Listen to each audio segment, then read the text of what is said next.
Welcome back to my channel. Today's topic is verbs, one of the most important and easy ones, yet highly misunderstood. Why I said misunderstood? क्योंकि generally हम जब कभी भी verbs की बात करते हैं तो ज़्यादातर लोग इसे एक्शन के तौर पर डिफाइन करते हैं, एक्शन वर्ड्स के तौर पर, जो कि गलत नहीं है, लेकिन ये डेफिनेशन पूरी भी नहीं है. This is over simplified understanding. हाँ, वर्ब एक ऐसा वर्ड है जो हमें बताता है कि सब्जेक्ट यानी कर्ता, काम करने वाला क्या काम करता है, उस एक्शन को, उस काम को हम वर्ब बोलते हैं। लेकिन इसके साथ-साथ वर्ब हमें उस सब्जेक्ट की स्टेट या फिर जो काम हो रहा है, भले ही उसको कोई सब्जेक्ट करे या ना करे, उस चीज़ की भी जानकारी देता है। Let's understand it through an example. She runs, इसमें शी सब्जेक्ट है और वो क्या काम करती है, भागती है। मतलब रन एक एक्शन वर्ड यानी एक वर्ब हुआ।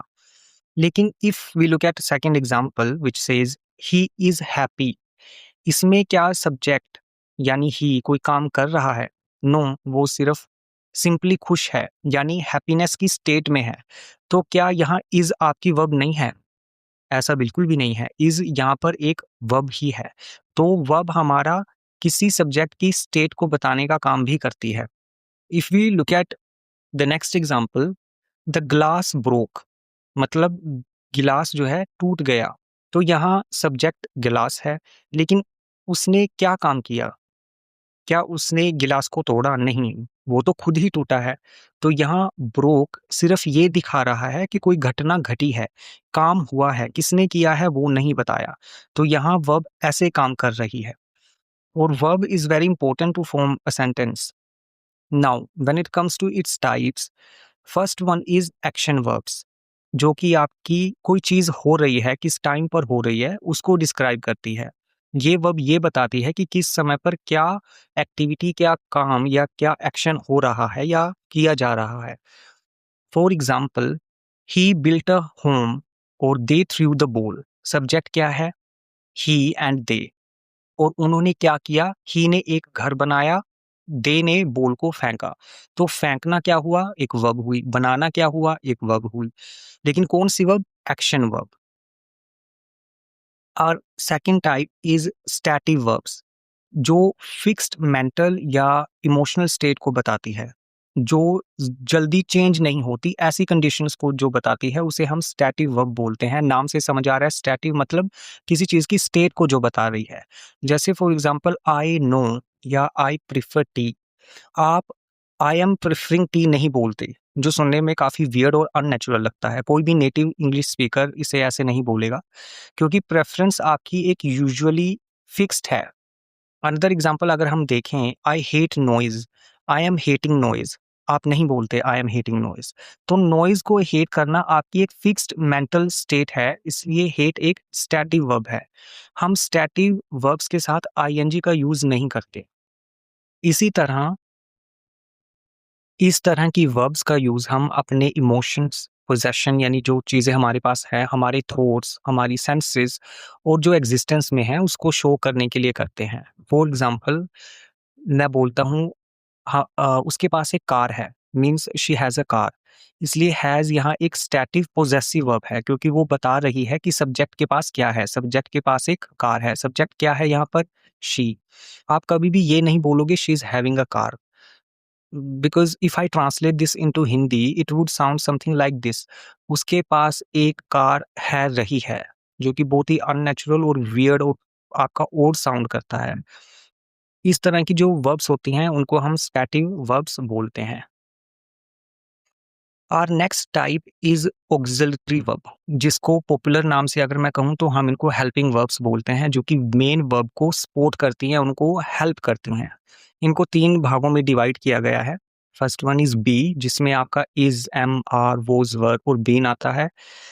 सेकंड इज हैव, जिसमें हैज, हैव और हैड आता है।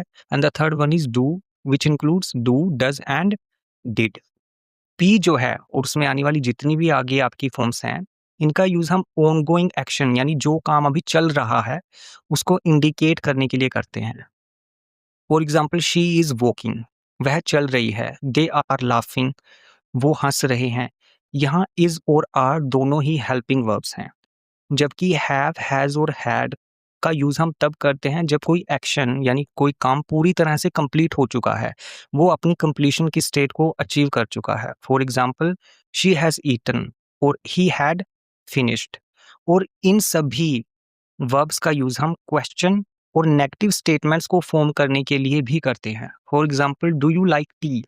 ये क्वेश्चन है कि क्या आपको चाय पसंद है? यू लाइक टी अगर आप बोलोगे तो वो तो एक स्टेटमेंट हुई जो आप बता रहे हो कि मुझे चाय पसंद है। लेकिन अगर आपको सवाल पूछना हो तो आपको हेल्पिंग वर्ब्स की ज़रूरत पड़ेगी। इसी तरह से नेगेटिव सेंटेंस जब कभी भी हम फ़ॉर्म करते हैं उसमें ऑक्सिलरी वर्ब्स या हेल्पिंग वर्ब्स बहुत बड़ा और इम्पोर्टेंट रोल प्ले करती हैं, because without these helping verbs हम नेगेशन या नेगेटिव सेंटेंसेस फ़ॉर्म नहीं कर सकते। अगर आपको बोलना हो मुझे चाय पसंद नहीं है, आप बोलोगे I do not like T. आप कभी भी किसी को ये बोलते हुए नहीं सुनोगे या ये लिखा नहीं देखोगे आई नॉट लाइक टी और आई लाइक नॉट टी, क्योंकि इंग्लिश लैंग्वेज में मेन वर्ब्स डायरेक्टली नॉट को एक्सेप्ट नहीं करती, तो उसके लिए हमें हेल्पिंग वर्ब्स की ज़रूरत पड़ती है। उसके बाद हमारा जो नेक्स्ट टाइप है उसको हम बोलते हैं ट्रांजिटिव वर्ब। ये वो वर्ब्स या एक्शन हैं जो कि एक्शन को सब्जेक्ट से ऑब्जेक्ट की तरफ ट्रांसफ़र करती हैं। इसको हम एक एग्ज़ाम्पल के तौर पे अगर हम समझे, Mohan broke the glass. Mohan क्या हुआ? सब्जेक्ट। ब्रोक आपकी वर्ब हुई, एक्शन जो मोहन ने किया, उसने कुछ तोड़ा। क्या तोड़ा? ग्लास। ग्लास क्या हुआ? आपका ऑब्जेक्ट। तो सब्जेक्ट काम किसी और ने किया, लेकिन वो एक्शन कहाँ पे ट्रांसफ़र हो गया? ऑब्जेक्ट पर ट्रांसफ़र हो गया, क्योंकि वो एक्शन किस पर हुआ है? कौन-सी चीज़ टूटी है? आपका ग्लास टूटा है।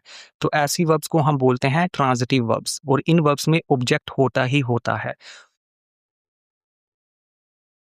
दूसरा जो हमारा टाइप है वो है इंट्रांजिटिव वर्ब्स। ये उसका बिल्कुल ऑपोज़िट है, बिल्कुल ही ऑपोज़िट है। इसमें कोई भी आपका ऑब्जेक्ट नहीं होता, इसलिए जब इसमें ऑब्जेक्ट नहीं है तो सब्जेक्ट पे ही एक्शन होता है, वही काम करता है और उसी पे वो काम होता है।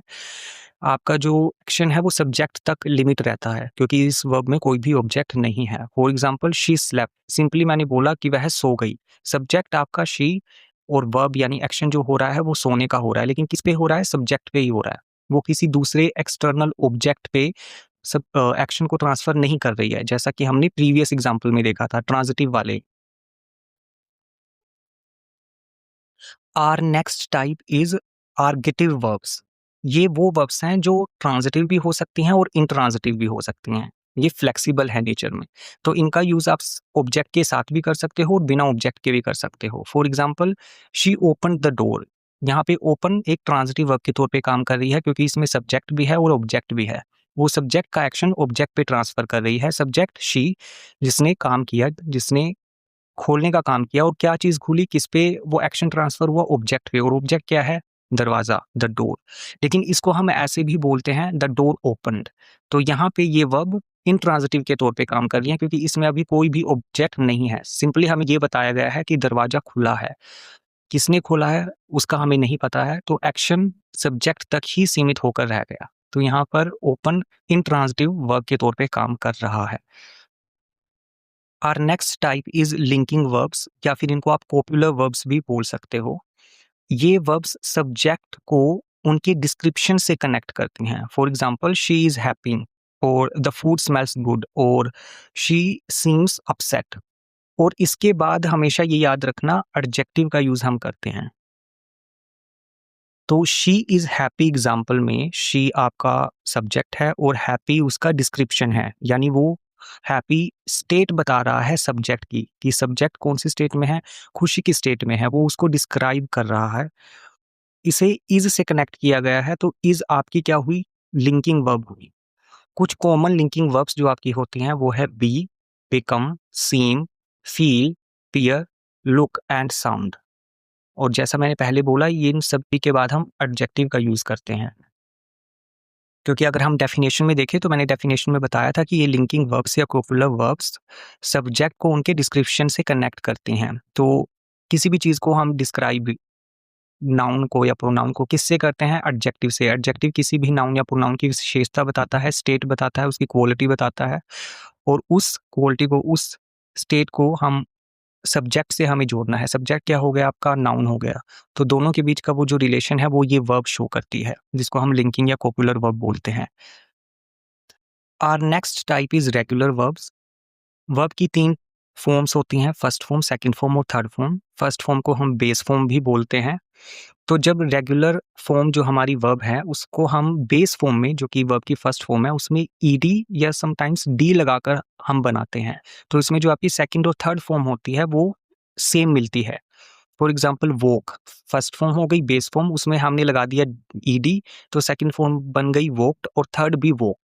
सिमिलरली प्ले, फर्स्ट फॉर्म है बेस फॉर्म, उसमें ईडी लगाया तो सेकंड और थर्ड निकल के आ गई। तो दोनों में ही सेकंड और थर्ड फॉर्म सेम है, इसलिए ये रेगुलर वर्ब्स हैं। इरेगुलर वर्ब कोई भी फिक्स्ड स्टैंडर्ड रूल फॉलो नहीं करती, तो इसलिए उनको आपको मेमोराइज करना पड़ता है। उसमें आपकी सेकंड फॉर्म और थर्ड फॉर्म दोनों डिफरेंट होती हैं। For example go, went, gone. Go first form है बेस फॉर्म, सेकंड वेंट है और थर्ड गोन। तो सेकंड और थर्ड फॉर्म दोनों ही डिफरेंट हैं, सेम नहीं है। इसमें जब आपकी तीनों फॉर्म्स, फर्स्ट भी, सेकंड भी और थर्ड भी, अगर सेम हो जाएं, for example put, put, put, तो उसको भी हम इरेगुलर वर्ब की कैटेगरी में ही डालते हैं। Our next type is finite verb. ये वर्ब टेंस यानी टाइम को बताती हैं, सब्जेक्ट के साथ अग्री करती हैं और सेंटेंस में मेन वर्ब का रोल प्ले करती हैं। आसान भाषा में अगर मैं बोलूं, फाइनाइट वर्ब्स सब्जेक्ट और टाइम के साथ चेंज हो जाती हैं। For example she writes every day, एक एग्जांपल ये हुआ। दूसरा example she write yesterday, sorry she wrote yesterday. And third example हुआ दे राइट एवरी डे। जैसा कि हम तीनों एग्जाम्पल में देख सकते हैं, जैसे जैसे सब्जेक्ट और टाइम चेंज हुआ, फर्स्ट में सब्जेक्ट शी है, सेकंड में भी शी है, लेकिन थर्ड में दे है। पहले दो एग्जाम्पल्स में जो सब्जेक्ट है वो सिंगुलर है, एक ही है काम करने वाला, लेकिन थर्ड में दे यानी एक से ज़्यादा है आपका सब्जेक्ट। और आपका टाइम भी चेंज हो रहा है। फर्स्ट में हम प्रेजेंट की बात कर रहे हैं, जबकि सेकंड सेंटेंस में हम पास्ट की बात कर रहे हैं। तो जैसे ही सब्जेक्ट चेंज हुआ और टाइम यानी टेंस चेंज हुआ, तो हमारी जो वर्ब है वो भी चेंज हो गई। पहले में राइट्स थी, दूसरे में रोट हो गई और तीसरे में राइट हो गई। तो ये आपकी फाइनाइट वर्ब्स हैं। इसके बाद आपका टाइप आता है नॉन फाइनाइट वर्ब्स। ये फाइनाइट वर्ब्स का बिल्कुल उल्टा है। ये सिर्फ और सिर्फ फाइनाइट वर्ब्स को हेल्प देने का काम करती हैं। ना ये टेंस के साथ चेंज होंगी, ना ये सब्जेक्ट के साथ चेंज होगी, ना ही ये कोई मेन वर्ब का रोल प्ले करती हैं। ये सिर्फ और सिर्फ फाइनाइट वर्ब्स को सपोर्ट करती हैं। For example she likes running, यहाँ रनिंग एक नॉन फाइनाइट वर्ब है जो फाइनाइट वर्ब यानी लाइक्स को हेल्प कर रही है। To understand it better, let's take a look at these examples. She likes running, they like running, he liked running. इन तीनों सेंटेंसेस में सब्जेक्ट और टाइम के चेंज होने के बाद भी रनिंग चेंज नहीं हुआ, इसलिए रनिंग यहाँ पर क्या है, एक नॉन फाइनाइट वर्ब है। ये 3 टाइप्स की होती हैं mainly. First one is infinitive, जो कि आपका टू प्लस वर्ब की base form. For example I decided to leave, they decide to leave. अगर आप पैटर्न ऑब्जर्व करोगे तो दिखेगा कि सब्जेक्ट और टेंस चेंज होने के बाद भी टू लीव वैसे का वैसा है, वो चेंज नहीं हुआ है। चेंज सिर्फ मेन वर्ब, फाइनाइट वर्ब, जो कि इस केस में डिसाइड है, वो हुई है।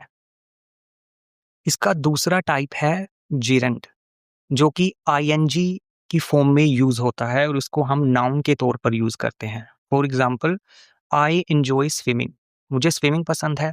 आई एंजॉयड स्विमिंग, मुझे स्विमिंग पसंद थी। आपने देखा पहले में हम प्रेजेंट की बात कर रहे हैं, दूसरे में पास्ट की, तो हमारा टाइम चेंज हुआ, टेंस चेंज हुआ, लेकिन स्विमिंग चेंज नहीं हुआ, वो बिल्कुल सेम है।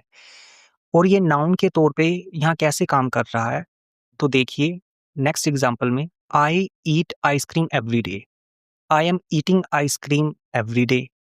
तो यहाँ मैं आइसक्रीम खाता हूँ और मैं आइसक्रीम खा रहा हूँ। एक्शन क्या हो रहा है, यानी वर्ब क्या है, खाना, और चेंज भी उसी में आ रहा है। लेकिन आइसक्रीम आपका सेम है, और आइसक्रीम क्या है, एक नाउन है। अब आप ऊपर वाला एग्जाम्पल देखिए, वहां भी स्विमिंग सेम है, उसमें कोई चेंज नहीं आ रहा है। चेंज किस में आ रहा है, इंजॉय में, जो कि आपकी वर्ब है। तो इसलिए स्विमिंग यहाँ पर नाउन की फॉर्म में काम कर रहा है, इट जस्ट दैट कि वो आईएनजी की फॉर्म में है। लेकिन अगर आप बोलते आई स्विम एवरी डे और आई एम स्विमिंग, तो यहाँ देखिए टेंस चेंज होते ही स्विम की फॉर्म चेंज हो गई। तो यहाँ स्विमिंग एक वर्ब है, जेरेंड नहीं है। तो ये एग्जांपल मैंने आपको जेरेंड को समझाने के लिए दिया था। और नेक्स्ट जो कि लास्ट टाइप है वो है पार्टिसिपल। और इसमें भी आगे 2 टाइप हैं पार्टिसिपल में। First one is present participle जो आईएनजी फॉर्म में है, and the second one is past participle जो यूजुअली हमारी वर्ब की थर्ड फॉर्म होती है, चाहे वो ईडी के साथ हो, एन के साथ हो, टी के साथ हो। अगर मैं बात करूँ प्रेजेंट पार्टिसिपल की, आईएनजी फॉर्म की, अगर से हम एक एग्जांपल से समझते हैं। एग्जांपल है she is running, they are running. इन दोनों एग्जांपल में भी रनिंग सेम है, हालांकि सब्जेक्ट और टेंस चेंज हुए हैं। तो यहाँ पर रनिंग क्या बन गया, एक नॉन फाइनाइट वर्ब बन गया। अगर मैं पास्ट पार्टिसिपल की बात करूं जो कि यूजुअली हम वर्ब की थर्ड फॉर्म को बोलते हैं, उसका एग्जांपल अगर मैं दूं तो फर्स्ट एग्जांपल है द विंडो वाज ब्रोकन, यानी विंडो ब्रोकन थी, और the Windows were broken. Subject पहले सेंटेंस में सिंगुलर है जबकि दूसरे में प्लूरल है। उसके बावजूद भी हमारा जो वर्ब का थर्ड फॉर्म है पास्ट पार्टिसिपल ब्रोकन वो सेम है, वो चेंज नहीं हुआ है। तो यहाँ पे ब्रोकन क्या हुआ, एक नॉन फाइनाइट वर्ब। तो इस तरह की जितनी भी वर्ब्स होती हैं जिनमें कोई चेंज ना आए उनको हम नॉन फाइनाइट वर्ब बोलते हैं। जो कि फाइनाइट वर्ब वो वर्ब जो मेन वर्ब का रोल प्ले करती हैं किसी सेंटेंस में, उनकी सिर्फ और सिर्फ मदद करने के लिए काम करती हैं, उनको सपोर्ट करती हैं। इनकी स्टेट में या इनके फॉर्म में कोई भी चेंज नहीं आता। तो ये थी आपकी verbs. I hope you like this video, and to watch more such videos, hit the bell icon so that you receive a notification as soon as the next video comes out. Thanks for watching and see you in the next video.